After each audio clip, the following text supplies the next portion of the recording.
As we've been able to see these dramatic pictures of the gunmen firing on this bus, and just to bring you up to date on those numbers that you just heard from the security officials, 7 to 8 players have been injured and have been taken to hospital. At this point, the players' injuries are being reported as being minor.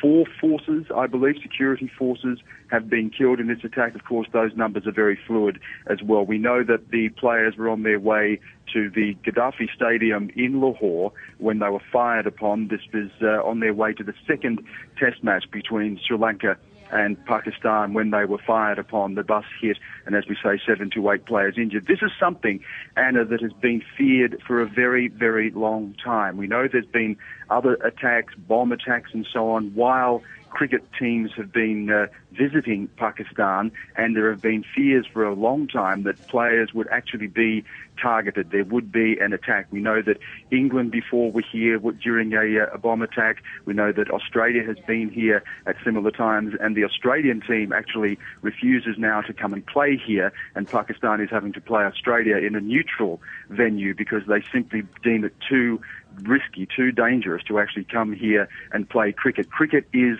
the national pastime here. It is the national sport. Cricket players are heroes. They are revered in this country. Wherever you go, on every street corner, people are playing cricket. The people here look up to cricket players. So this is going to absolutely stun the nation. I know that all eyes were glued on the first test match between Sri Lanka and Pakistan. It was played in great spirit. The players themselves had a great camaraderie, and the people are going to be absolutely stunned at what has happened here today. 7 to 8 players wounded, security officials killed as gunmen fired on the Sri Lankan team bus, Anna.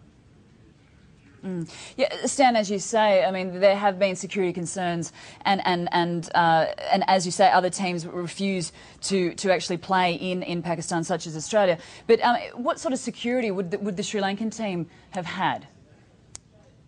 Well, obviously high security. I mean, no one comes here and doesn't have security. Pakistan is described quite rightly at the moment as the most dangerous place on the planet.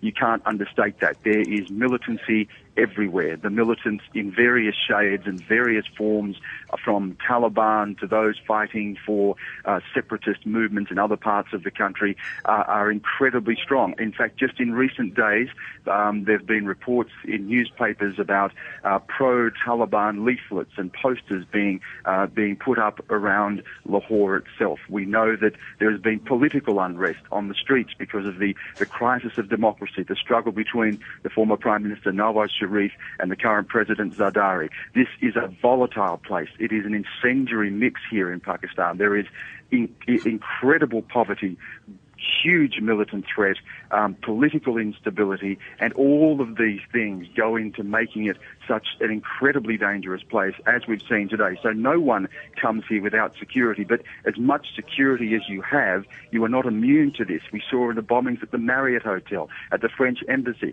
the assassination of Benazir Bhutto. The former President Musharraf was fired upon several times. This is a volatile place, a dangerous place, and no amount of security is going to be able to protect you from the types of things we've seen here today. This is going to make everybody stop and think about just how dangerous it is here now, particularly for visiting sporting teams who should be revered. As I said, cricket in this country is a second religion to Islam, if you like. People here absolutely revere cricket players, revere the game of cricket, and to see this happen is going to stun this nation to the core.